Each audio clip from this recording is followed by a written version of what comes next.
Learn English through Tamil. A foundation course. Today, I am going to take lesson 1. Let me introduce myself. I am Dr. Gunasegaran, a professor.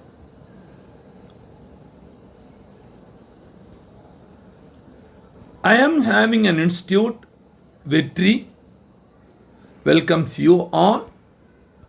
It is existing in Venkateswara Training Institute in Pondicherry. Now, learn English through Tamil. It's a foundation course. Foundation course means it is suitable for students or others who are studying between 8th and 12th. After completing this course, I will go for higher level. First, நான் முக்கியமாக கூறிக்கொள்ள விரும்புவது என்னவென்றால், இந்த ஒரு யூடியூபில் ஒரு சேனலை ஆரம்பிப்பதற்கு முன்பு ஏறக்குறைய ஒரு 8 to 10 வருடங்களாக நான் ஆங்கிலத்தினுடைய முக்கிய பகுதிகளை ஆக்ஸ்போர்ட் டிக்ஷனரி வழியாக எடுத்து வருகிறேன். அதாவது Oxford dictionary English and Tamil version, அதை முழுவதும் கம்ப்யூட்டரில் பதிவு செய்து ஒரு சாஃப்ட்வேர் என்ஜினியர் மூலமாக மிஸ்டர் கணேஷ் அதை தனித்தனியாக பிரித்து, எப்படி என்றால் நவுன், ப்ரொனவுன், வேர், அட்ஜெக்டிவ், அட்வர்ப், தி கன்ஜக்ஷன், இன்டர்செக்ஷன், ப்ரிப்போசிஷன் எக்ஸெட்ரா தனித்தனியாக இந்த மாதிரி பிரித்து உள்ளேன். அவ்வாறு பிரித்து ஆல்பபெட்டிக்கல் ஆர்டர் என்னுடைய கம்ப்யூட்டரில் உள்ளது. இதை பிரித்து பார்க்கும்போது தான் அதில் உள்ள வித்தியாசமான சுவாரஸ்யங்கள் எனக்கு தெரிய வந்தன. அப்பொழுதுதான் எனக்கு ஒரு உந்துதல் ஏற்பட்டது. நாம் ஏன் ஒரு ஃபவுண்டேஷன் கோர்ஸ் யூடியூபில் கொடுக்கக்கூடாது? இந்த லெசனை ஆரம்பிப்பதற்கு முன்பு நான் அந்த ஆக்ஸ்போர்ட் டிக்ஷனரியில் கம்ப்யூட்டர் செய்யப்பட்ட டோட்டல் நம்பர் ஆஃப் வேர்ட்ஸ் குறிப்பிட விரும்புகிறேன். அதாவது இருப்பதிலேயே அதிகமானது noun. Total number of nouns 85,065. 85,065. அதை இரண்டாக பிரிக்கலாம். Countable noun, the uncountable noun. Countable noun 8,189, uncountable 4,290. Pronoun total number 61. Verb, this is a very very important. 3,476 verbs are available. Adjectives 4,691. Adverb 1,567 adverbs are there. Preposition 93. Conjunction 60 and intersection 17. இதில் நான் முக்கியத்துவம் கொடுக்க போவது verb மட்டும்தான். அதாவது என்னுடைய approach, I will call it verbal approach to learn English through Tamil. இதை மிகவும் குறிப்பிட்டவாறு நான் கொடுக்க விரும்புகிறேன். நிறைய படித்த எம்ஏ இங்கிலீஷ், பிஹெச்டி முதற்கொண்டு படித்த ஆங்கில ஆசிரியர்களுக்கு தெரியாத நுணுக்கங்களை நான் இங்கே கொடுக்க இருக்கிறேன். ஏனென்றால் ஒவ்வொரு ஆசிரியரும் அவர்கள் எந்த புத்தகத்தை படிக்கிறார்களோ அதில் இருக்கின்றவாறு சொல்லிக் கொடுப்பார்கள். ஒரு நல்ல ஆசிரியர் முக்கியமான புத்தகங்களை படிக்க வேண்டும், அதன் கருத்தை உட்கொள்ள வேண்டும், பிறகு அதை ஆர்டராக வரிசைப்படுத்தி தன் வழியில் மாணவர்களுக்கு புரியுமாறு கூற வேண்டும். இதுதான் வெற்றிக்கு அறிகுறி. எனவே என்னுடைய இன்ட்ரோடக்ஷன் இத்துடன் முடித்துக்கொண்டு நான் ஆரம்பிக்கிறேன். அதாவது, why should we learn English? நாம் ஏன் ஆங்கிலம் கற்க வேண்டும்? We have to raise ourselves. Why should we learn English? நாம் ஏன் ஆங்கிலம் கற்க வேண்டும்? Because our students learn Tamil only for language, especially in Tamil Nadu, in India. And for all other subjects, they are learning only through English. அதாவது,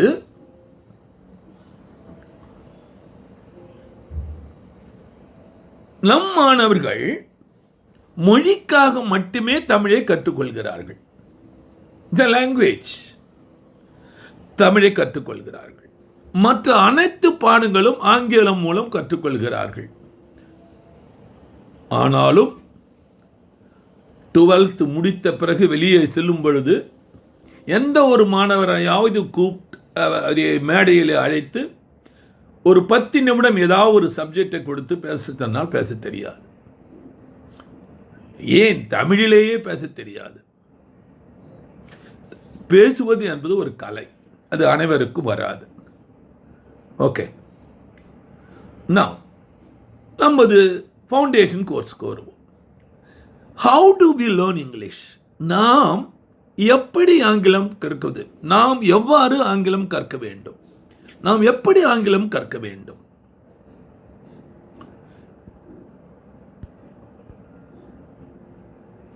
இதற்குரிய விடை, we have 2 ways to learn English. அதாவது, நாம் ஆங்கிலம் கற்க 2 வழிகள் உள்ளன. ஒன்று, learn by studying books. Learn by studying books. Learn by studying books. Learn by studying book means only English book. Please follow. English related books. So, ஆங்கில புத்தகங்களை படிப்பதன் மூலம் கற்றுக்கொள்ளுதல், இதுதான் சிறந்த முறையாகும். பிழையின்றி எழுத, படிக்க, பேச, பதிர்கூற இது உதவும். அடுத்ததாக 2வது வழி, learn by living in the place where English is spoken widely. அதாவது, ஆங்கிலம் பரவலாக பேசப்படும் இடத்தில் வாழ்வதன் மூலம் கற்றுக்கொள்ளுதல். உதாரணமாக, நாம் அமெரிக்காவிலோ, யுனைடெட் கிங்டத்திலோ, அதாவது இங்கிலாந்து என்று சொல்லக்கூடிய நாட்டிலோ, ஆஸ்திரேலியாவிலோ வாழ்கின்றோம் என்று சொன்னால் நமக்கு தானாகவே ஆங்கிலம் பேச வரும். இதைத்தான் நாம் learn by living in the place where English is spoken widely என்று கூறுகிறோம். ஆங்கிலம் பரவலாக பேசப்படும் இடத்தில் வாழ்வதன் மூலம் கற்றுக்கொள்ளுதல். ஆனால் இங்கே பேசப்படும் ஆங்கிலம் கொலோக்கியல் என்று சொல்லப்படும்.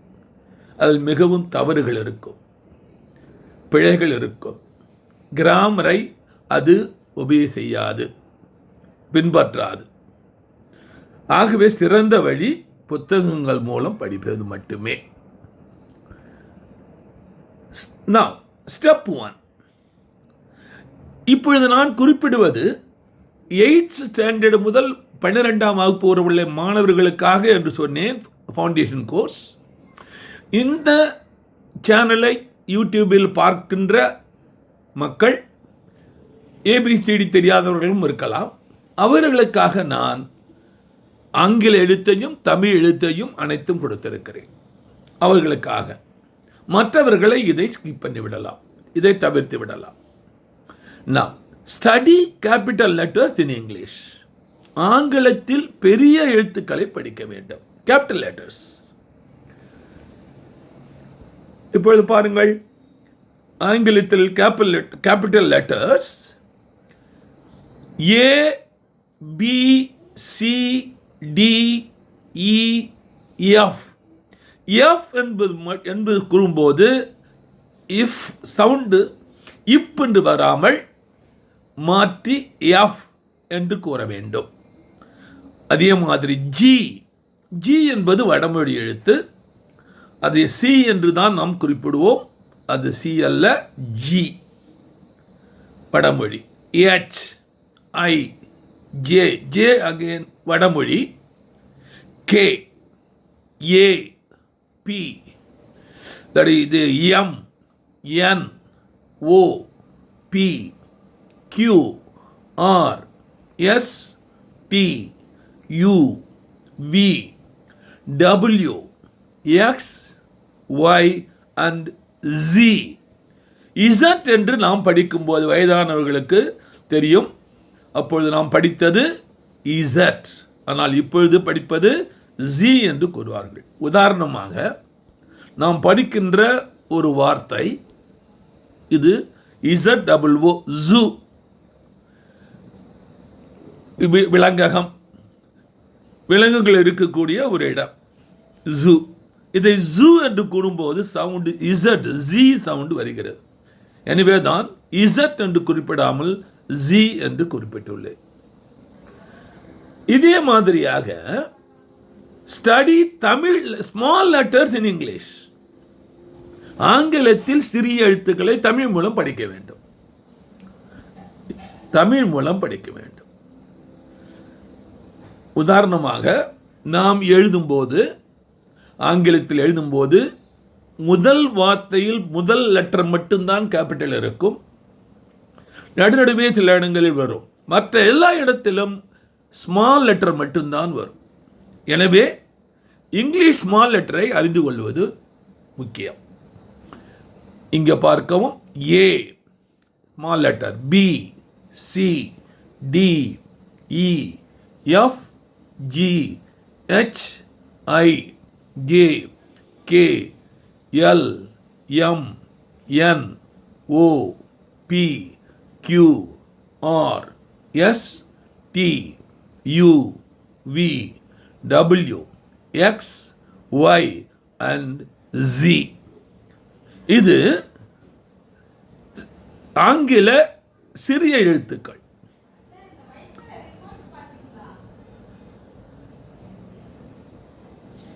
அடுத்ததாக ஆங்கிலம் ஒரு மொழி, ஒரு நம்மை ஆண்ட ஆங்கில அந்நிய மொழி. அதை நாம் இது உலகத்தில் உள்ள பெரும்பாலான நாடுகளில் ஆங்கிலம் இருக்கிறது. ஆகவே தான் நாம் ஆங்கிலத்தை தேடி ஓடுகிறோம், ஆங்கிலம் படிப்பதற்காக ஓடுகிறோம். இந்த ஆங்கிலத்தில் எத்தனை total number of letters in English இருக்கின்றன என்று பார்த்தால் 26. Total number of letters in English 26. Total number of consonants மெய்யெழுத்துக்கள் 20. Total number of vowels, that is உயிர் எழுத்துக்கள் 6. vowels என்றால் 6, that is AEIOU. பெரும்பாலான மாணவர்கள் AEIOU மட்டும்தான் கூறுவார்கள். ஆனால் ஒய்யும் இதில் சேர்த்து கொள்ள வேண்டும். ஏனென்றால் ஒய் என்று கூறும்போது ஐ சவுண்டு வருவதால் நமது ஆங்கிலத்தில் நிறைய வார்த்தைகள் ஒயில் முடிகின்றன. உதாரணமாக fly, cry, sky. ஸோ இந்த வார்த்தையை நீங்கள் பார்த்தீர்கள் என்றால் இந்த வார்த்தைகளில் ஒய் வருகிறது. ஒரு வார்த்தை, மாணவர்களே கண்டிப்பாக இதை மனதில் எடுத்துக் கொள்ளுங்கள், ஒரு வார்த்தையை உருவாக்கும் போது கண்டிப்பாக ஒரு உயிர் எழுத்து கண்டிப்பாக அதில் இருக்க வேண்டும். ஒன்றோ ஒன்றுக்கு ஏற்பட்டோ உயிரெழுத்து இருக்க வேண்டும். சில சமயங்களில் ஒரு எழுத்து மட்டுமே ஒரு வார்த்தையாக வரும். ஐ ஒரு வார்த்தையாக வரும், ஏ ஒரு வார்த்தையாக வரும். ஆக இதை மனதிலே ஏற்றுக்கொள்ளுங்கள். லெட்டர்ஸ் எழுத்துக்கள், கான்சனன்ட் மெய் எழுத்துக்கள். ஸோ இது முதலில் பதிவு செய்து கொள்ளுங்கள். Total number 26, consonant 20, vowels 6. இப்பொழுது நாம் தமிழுக்கு போவோம். தமிழில் எழுத்துக்களை எடுத்துக்கொண்டால் மிக மிக அதிகமான லெட்டரை கொண்டது தமிழ். நீங்கள் பார்த்து கொண்டிருப்பது இது தமிழினுடைய எழுத்துக்கள். இதில் total number of letters in Tamil 247, 247. Total number of consonant 18, consonant மெய்யெழுத்து. டோட்டல் நம்பர் ஆஃப் வவல்ஸ் 12, உயிர்மெய் எழுத்துக்கள் 216. ஆங்கிலத்திலே உயிர்மெய் எழுத்துக்கள் கிடையாது. ஆயுத எழுத்து 1, அதுவும் கிடையாது. இதை நீங்கள் முக்கியமாக மனதில் கொள்ள வேண்டும். தமிழர்களாகிய நீங்கள் தமிழ் இல்லாத மற்ற மாணவர்கள் இதை கவனிக்கும் பொழுது தயவுசெய்து மனதில் கொள்ள வேண்டும். நான் இப்பொழுது முக்கியமான இடத்திற்கு வருகிறேன். What is a word? நமக்கு ஏபிசிடி என்ற ஆங்கில எழுத்துக்கள் தெரிகின்றன. கேபிட்டல் லெட்டர் தெரியும், ஸ்மால் லெட்டர் தெரியும். நாம் ஒரு வார்த்தை எப்படி உருவாக்குவது, ஒரு சொல்லை எப்படி உருவாக்குவது? What is a word? அது தெரிந்தால் தானே நாம் உருவாக்க முடியும். What is a word? ஒரு சொல் என்றால் என்ன? A word is a group of letters, alphabets, which must contain one or more vowels. தயவுசெய்து மாணவர்களே இதை முக்கியமாக குறித்துக் கொள்ளுங்கள். ஒரு வார்த்தை என்று சொன்னால் அதில் கண்டிப்பாக ஒரு வவல்ஸ் கண்டிப்பாக இருக்க வேண்டும். ஒரே ஒரு லெட்டர் உள்ள வார்த்தைகளும் உண்டு. உதாரணமாக ஐ என்று சொன்னால் நான், ப்ரொனவுன், ஃபர்ஸ்ட் பர்சன் சிங்குலர், இதுவே ஒரு வார்த்தையாக வரும். நீங்கள் கேட்கலாம், word is a group of alphabet சொன்னீங்களே, ஏன் இப்படி சொல்கிறீங்க? இல்லை, இது எக்ஸெப்ஷன். அதே மாதிரி A, that is it is an article, இதுவும் ஒரு தனியாக வரும். இதுவும் வவல்ஸ். ஸோ வவல்ஸ் மட்டுமே ஒரு வார்த்தையாக வர முடியும். ஆனால் கான்சனன்ட் மட்டுமே வராது. ஸோ வவல் தனித்து வரும் அல்லது தி கான்சனன்ட்டோடு சேர்ந்து வரும், மெய்யெழுத்தோடு சேர்ந்து வரும். ஸோ ஒரு சொல் என்பது எழுத்துக்களில் ஒரு குழுவாகும், கூட்டாகும். அதில் ஒரு உயிரெழுத்து கண்டிப்பாக கொண்டிருக்க வேண்டும். இந்த வவல் என்ற உயிரெழுத்து இல்லை என்றால் அது வார்த்தை ஆகாது. இப்போ உதாரணமாக நான் ஒரு சின்ன வாக்கியத்தை அமைக்கிறேன். ஐ ஆம் எ பாய். ஐ ஆம் எ பாய். நான் ஒரு பையனாக இருக்கிறேன். ஐ ஒரு வார்த்தை. பாருங்கள், ஒரு வார்த்தை, சொல். It's a word. It is, இது pronoun சிங்கிள். ஆனால் ஐ என்றது வவல் வருகிறது. ஐ, AEIOU. ஸோ ஐ என்பது வவல். ஸோ ஒரு வார்த்தையாக வருகிறது. ஆம், இது வினைச்சொல். வினைச்சொல் என்பது ஏ வவல். ஒரு வார்த்தை ஏ இருப்பதால் அது வார்த்தையாகிறது. அதே மாதிரி ஏ ஆர்டிக்கிள் தனித்து வரும். பாய் என்று சொல்லும்போது பையன். பி என்பது கான்சனன்ட், OY என்பது vowels. ஸோ மாணவர்களே, நீங்கள் கண்டிப்பாக மனதிலே ஏற்றிக்கொள்ள வேண்டிய முக்கியமான விஷயம், ஒரு வார்த்தையை உருவாக்க வேண்டும் என்றால் ஒரு வவலோ அல்லது மெய்யெழுத்தோடு கூடிய உயிரெழுத்தோ கண்டிப்பாக ஒன்றோ அல்லது ஒன்றுக்கு மேற்பட்ட எழுத்தோ இருக்க வேண்டும். உதாரணமாக ஆர். ஆர் என்பது ஒரு வினைச்சொல். we are boys. இங்கே பாருங்கள், A and E vowels, 2 vowels இருக்கின்றன. அதாவது உயிரெழுத்துக்கள், ஒரு மெய்யெழுத்து ஆர் இருக்கிறது.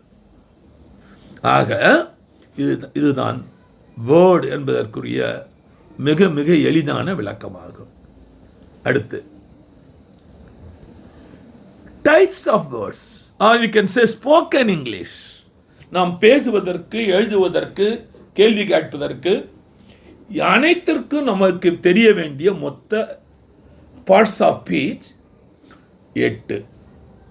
நான் நார்மலாக ஒரு புத்தகத்திலே ஆர்டராக கொடுக்கும்போது நவுன் முதலாவதாகவும் ப்ரொனவுன் இரண்டாவதாகவும் மூன்றாவதாக தான் வெர்பு கொடுத்திருப்பார்கள். நீங்கள் இப்போ கிராமர் புக் படித்திருந்தால் தெரியும். ஆனால் நான் இங்கே வினைச்சொல் வெர்புக்கு முக்கியத்துவம் கொடுக்கிறேன். That's why I am saying learn English through verbal approach. Verb மூலியமாக கற்பது எளிது, மிக எளிது, சிறந்தது, தவறு வராது. In English, there are 8 parts of speech. They are verb, pronoun, noun, adjective, adverb, preposition, conjunction and intersection. இந்த ஆங்கில வார்த்தைகளுக்கு இணையான தமிழ் வார்த்தைகளை இப்பொழுது பாருங்கள். 1. verb. verb என்பது வினைச்சொல். ஒரு வினையை செய்வதற்காக வரும்போது வெர்பு என்று சொல்லுகிறோம். ஓடு, குதி, நட, இது எல்லாமே வினைச்சொல். ப்ரொனவுன் பெயர் சொல்லுக்கு பிரதி பெயர் சொல்லாக வருவது பிரதி பெயர் சொல் ப்ரொனவுன். நவுன் பெயர் சொல். உதாரணமாக பெயர் சொல் என்பது third person, he, she, it are குறிப்பிடும்படியான ஒரு குறிப்பிட்ட நேம் பெயருடைய மனிதன் அல்லது மிருகம் அல்லது ஒரு திங், அதை குறிப்பிடும் போது நாம் நவுன் என்று சொல்லுகிறோம். Mountain, sea, like that. Adjective உரிச்சொல். Adjectives which qualifies noun. நவுனை இதை தொடர்ந்து வரும், which qualifies noun, உரிச்சொல். அடுத்து adverb வினை உரிச்சொல். இது வெர்பை தழுவி வருகின்றது. adverb. preposition முன்மொழிவு சொல். conjunction இணைப்பு சொல். and, which, because, since ஆக இந்த வார்த்தைகளை நாம் இணைப்பு சொல் என்கிறோம். இன்டர்செக்ஷன் இடைச்சொல். ஆக இந்த மொத்த 8 வார்த்தைகளை முழுமையாகவும் அதனுடைய வகைகளையும் முறையாக பயின்று விட்டோம் என்று சொன்னால் நம்மளுக்கு பிழையின்றி ஆங்கிலத்தை எழுதவும் பேசவும் முடியும். அடுத்து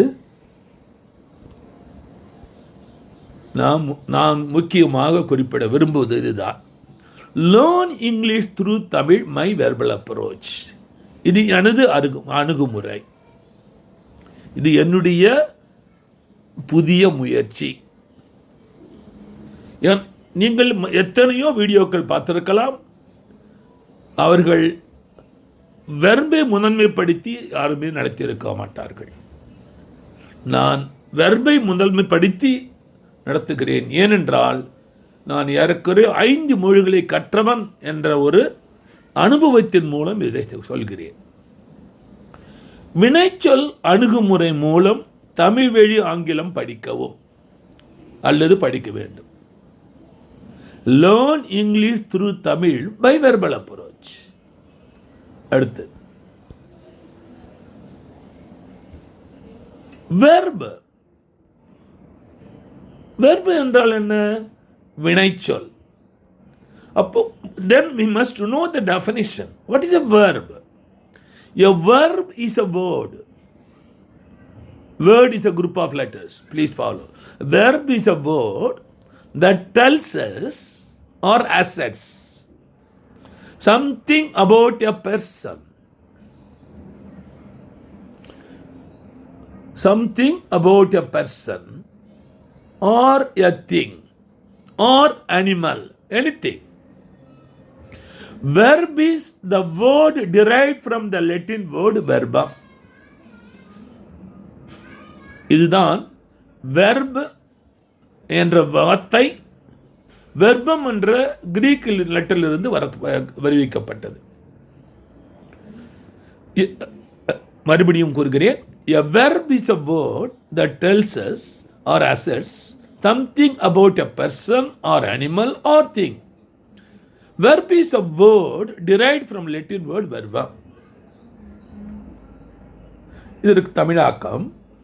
வினைச்சொல் என்பது ஒரு நபர் அல்லது ஒரு மிருகம் அல்லது ஒரு பொருளை பற்றி நமக்கு சொல்லும்.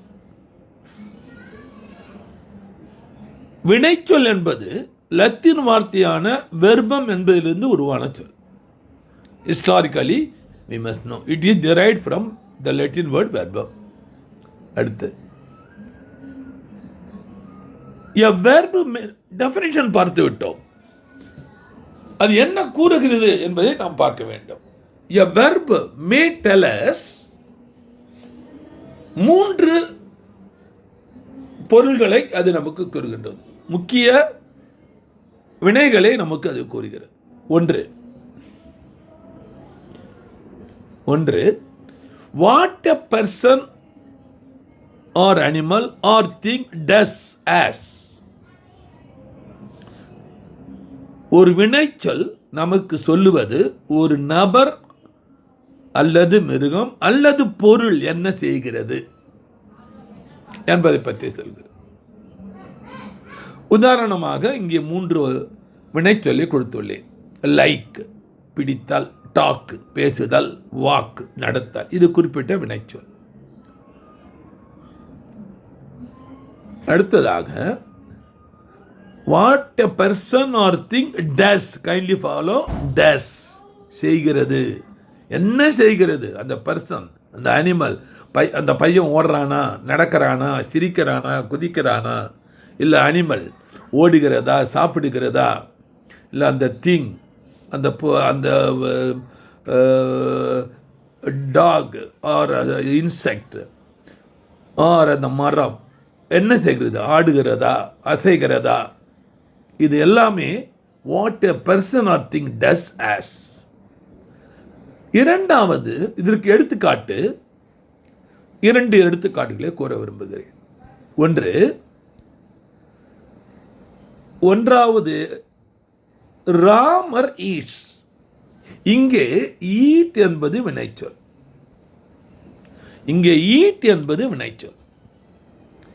அன்பு மாணவர்களே, உங்களுக்கு இங்கே ஒரு குறிப்பிட்ட முக்கியத்துவத்தை உணர்த்த விரும்புகிறேன். நீங்கள் இதை கண்டிப்பாக குறித்து கொள்ளவும். நாம் ஆங்கிலம் படிக்கும்போது வெர்ப், என்னுடைய இந்த முறையில் வெர்பை முதலாவதாக எடுத்துக்கொள்ளுகிறேன். அதற்கு அடுத்து ப்ரொனவுன், நவுன், இந்த ஆர்டரில் நான் எடுத்துக்கொள்ளுகிறேன். இந்த ப்ரொனவுன் என்று கூறும்போது ஐ first person singular, we first person plural, you second person singular, you second person plural, he, she, it, third person singular, third person singular. கடைசியாக தே. கடைசியாக தே, இது தேர்ட் பர்சன் ப்ளூரல்.